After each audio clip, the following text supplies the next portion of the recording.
Previously on the Exploring India edition. We are in New Delhi and this is the heartbeat of it all. The dargah of Hazrat Nizamuddin Awliya. We're on our way to a place called Kalyar. Trip has been excellent. I think Kalyar is a special place. This is the way I operate because we have patience in trade.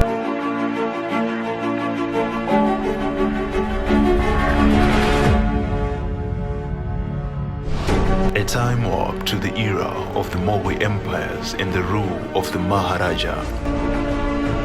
The Exploring India edition of the Faizal Syed show takes you on an adventurous journey, immersed in rich culture and history.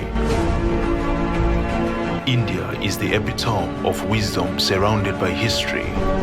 Explore the bustling streets, the cuisine, and the life and path treaded by sages on this epic journey through India.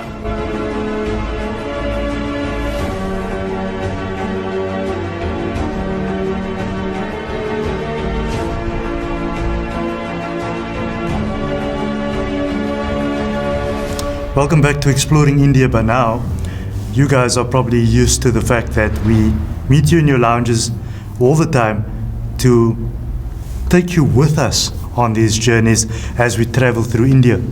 It's been exciting thus far, lots of things has happened and we've learned a lot.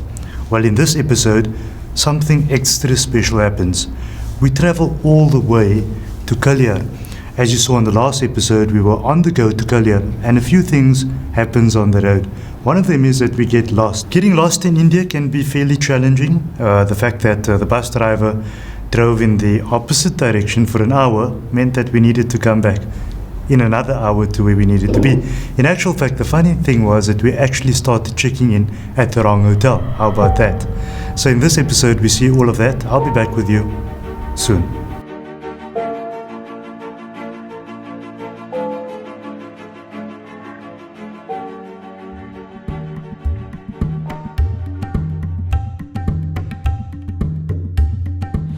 Hot and absolutely flustered. That was the end of the drive. I think we've been driving for about six hours. It's about 2 o'clock here now in India. This region is part of the Uttar Pradesh region. Now, if you've heard that name before, you'll notice that there's always been lots of political issues going on here. I'm assuming that there are riots and clashes and that kind of thing, because when you turn on the news, this is one area, UP, that you always hear about on the news. Well, it all happens here. So our stop now was at this particular venue. It's called Ambrosia something. It looks like a nice place. We just stopped here to freshen up. Showmeter Travel has booked about 5 rooms just for us to change, get ready, and once we do that, we'll be off to the Mazar, and I think that's the most anticipated part that everybody's waiting for. So, do you know what I thought was interesting? We actually had a free stop here at the city's road now. Not that I recorded an entire link there, and now we're moving on. I'm just telling you, we don't mind another half an hour now because we just use an excuse and we use the hotel. And you use the loo and everything. We use the loo and everything. Perfect. We freshen up. No, you are typical South African.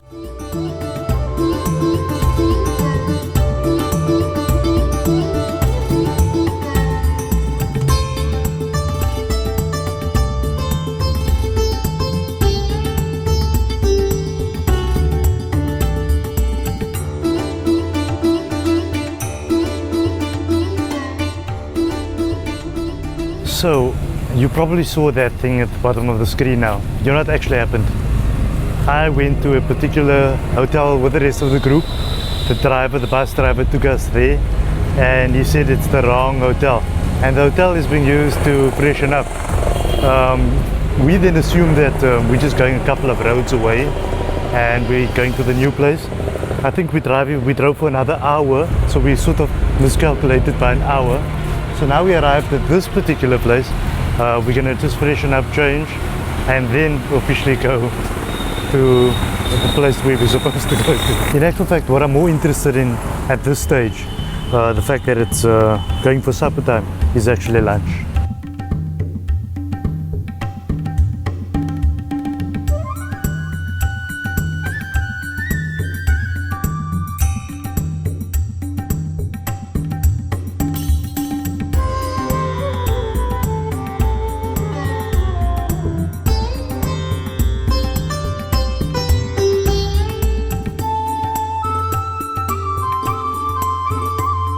So the one thing that one really look forward to is obviously a good lunch and a good supper, because you spend lots of time on the road moving around.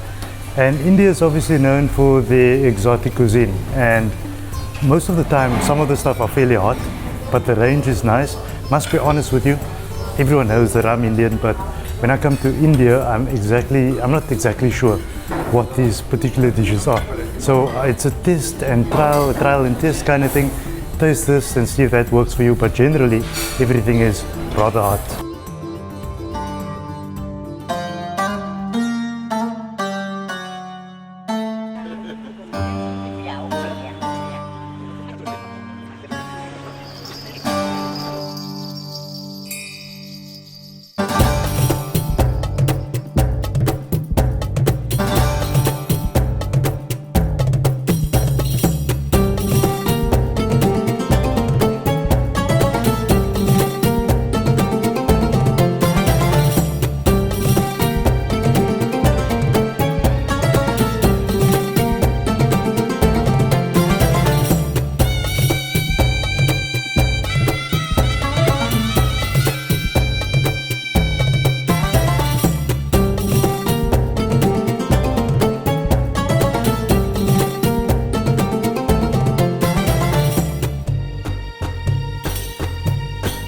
Is Kalyar, finally.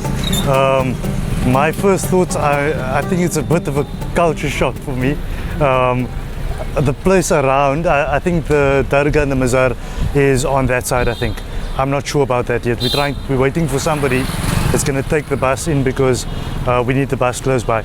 But my first thoughts, absolute confusion. There are people driving up and down, there are animals walking around all over the show. It's a completely different lifestyle at all. I'm just not sure what to absorb as yet. I think we're going to go around, get some comments from others, but must be honest, culture shock. This place is more spiritual place here, and it is attached with Haridwar, which is the Mother Ganges. Yes. And people of this area are very calm, peaceful. Yes. They believe in all these kind of Sufi things. Yes. And they are more strict to it when there's a urs in Kalyar.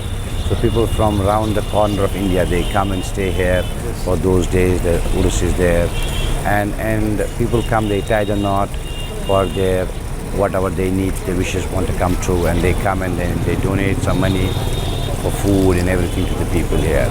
So it is, the belief is 100% there that when you come here, things become easy, normal.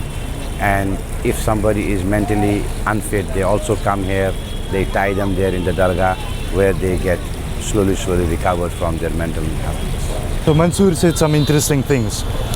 He said that people tend to come here, people are very spiritual, but people come here with the idea and the thought that some of their problems and their issues in life might be resolved. I think that's an interesting perspective from the point of view that as we were coming in, we could see droves of people coming all the time. So I think for many people, perhaps a sense of hope. So they come here. India, for me, the way I find things are that there's lots of despair to a certain degree. There's lots of poverty and that sort of thing, and people have problems. And I suppose if they come out here, they believe that those issues might be alleviated. Whatever that might be, or whatever their thoughts might be. I think that those perspectives are interesting for us to cover and to bring those visuals to you, so that we can understand the perspectives of other people around this part of the world.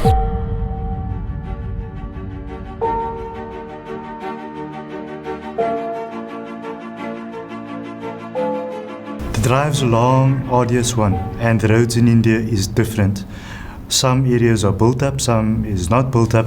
So when you say you're going to travel 200 kilometers away, well, back home in South Africa, you can calculate at 120 kilometers per hour what that's going to be. But India is different. Infrastructure is different. The traffic is different. You're looking at 1.2 billion people in an environment, and they're all fighting for space.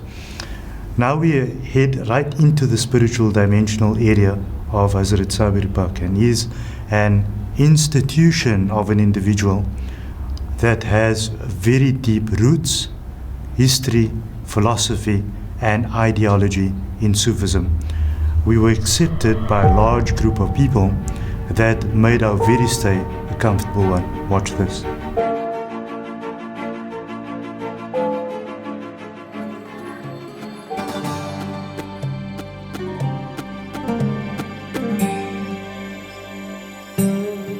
Kalyar is the dargah of the 13th century Sufi saint of the Chishti Order, Alauddin Ali Ahmad Sabir Kaliyari, also known as Sarkar, Sabir Park and Sabir Kaliyari, situated at the Kalyar village near Haridwar.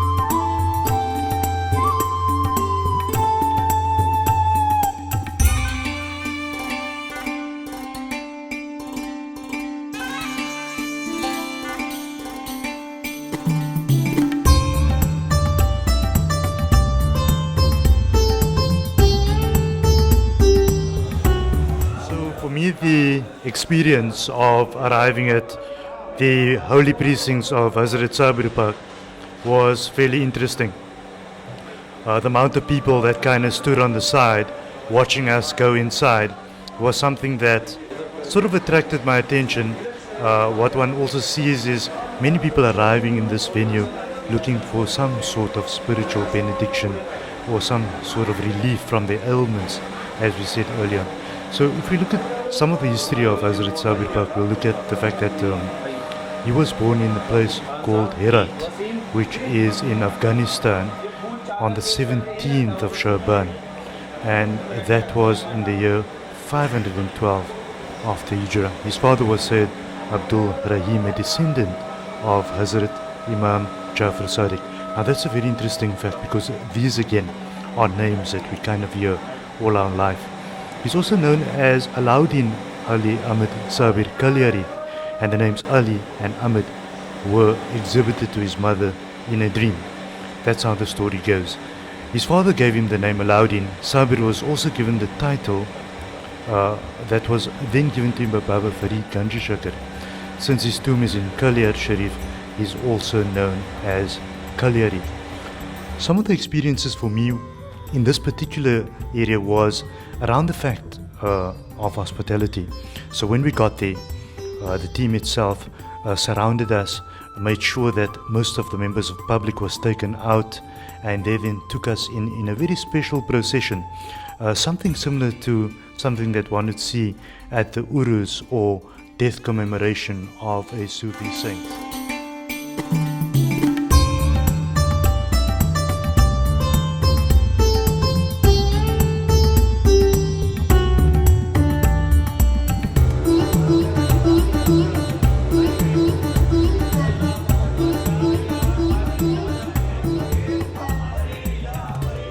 Sufism has a history in India evolving more than 1,000 years.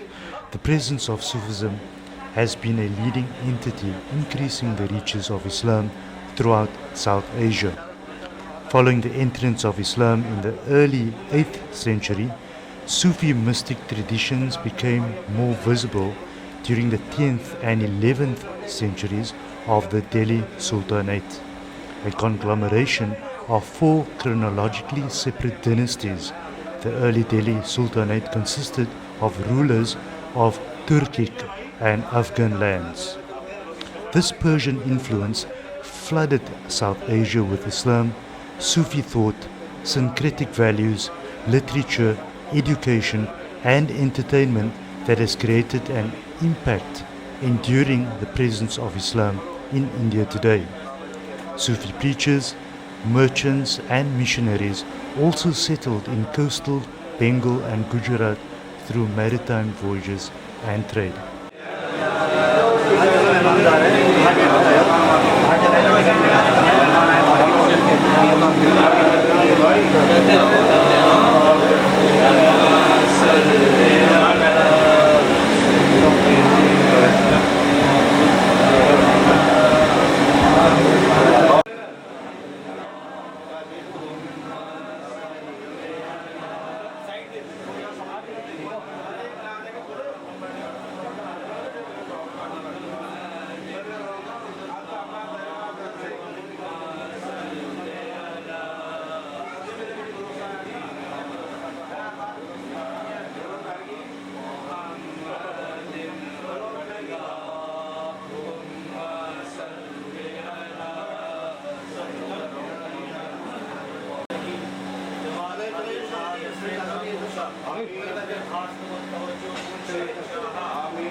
सरकार बाबा फरीद क़ुतबुद्दीन बख्तियार काकी रहमतुल्लाह अलैह हज़रत सरकार ख्वाजा गरीबुन नवाज़ की खिदमत में तशरीफ़ ले गए और आपको वहाँ से फैज़ हासिल है, आप वहाँ से मुरीद हैं और आपको खिलाफत है, इजाज़त है। हुज़ूर सरकार बाबा फरीद गंज कलियर शरीफ का भेजा था, लिहाजा जब कोई नहीं माना तो आपने फिर अपने जाहो जलाल से कलियर शरीफ में चारों तरफ आग ही आग लगा दी। और फिर उसके बाद आप आलम इख्तिराक की हालत में 12 बरस तक गूलर की झाड़ पकड़ के खड़े रहे और फना बका का वाक़या हुआ। उसके बाद 200 बरस तक जिस्म अतहर हुजूर मखदूम पाक का ऐसे ही रखा रहा, तकरीबन 300 बरस डेड बॉडी ऐसे रखी रही। उसके बाद क़ुत्ब आलम गंगोई रहमतुल्लाह अलैह। So that concludes the visit to Hazrat Sabir and Kalyar. Lots has happened, and the hospitality was there. We got taken in the inner sanctum. They showed us everything. They gave us a private tour of everything. They put the crowds out. There's not much more that one can ask for when coming here.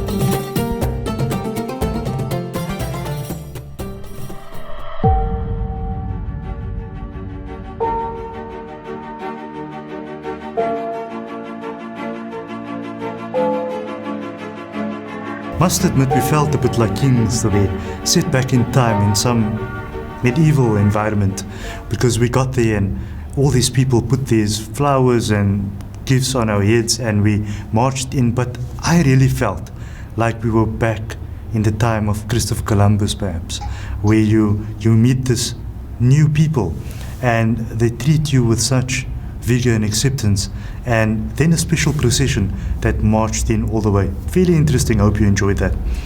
Well, in the next episode, I decided to move around in the bus and chat to all our travelers, find out how their trip's going, what the experiences are, how they're feeling, what they've learned, and also perhaps to tap on to your minds and to see what exactly how you feel through the next episode. Let us know.